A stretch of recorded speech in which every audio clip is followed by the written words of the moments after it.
கண்டிப்பா நாங்க ஆதரவு தெரிவிப்போம்ப்பா. நீயா எதுக்கு முன்னக்கூட்டி பேசுற? நாங்க இங்க பாரு, மக்களினுடைய சேவையே மகேசன் சேவைன்னு பேரறிஞர் அண்ணா சொன்னதை இந்த நிமிடம் வரை நாங்க கடைபிடிக்கிறோம். மக்களின் சேவையே மகேசன் சேவை.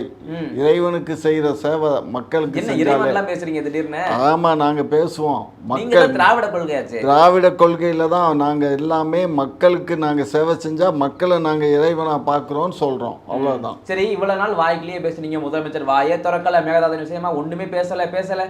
இந்த அழகா பேசிட்டாரு, தீர்மானத்தை ஏத்திட்டாரு, நான் மத்திய அரசு மோடி கவனத்துக்கு நான் கொண்டு போறேன், பிரதமர் கவனத்துக்கு நான் கொண்டு போறேன் அப்படின்ற வரைக்கும் எல்லாம் சொல்லிட்டாரு. பேசவே இல்லை. சொல்றத கேளு. மோடி அவருடைய கவனத்துக்கு கொண்டு போறேன்னு சொல்லல.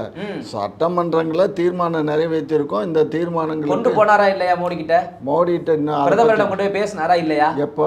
இப்ப முதல்ல சந்திச்சு பேசினார்ல முன்னாடி போயிட்டு. அப்ப சொல்லிட்டு தானே வந்தாரு. இதையும் என்ன முக்கியமான கருத்துக்களை எதையும் சொன்னதாக தகவல் வந்துச்சா இல்லையா? ஆச்சி மசாலா, எந்த சமையலும் ருசி தேடும் ரகசியம். 20 ரூபாய்.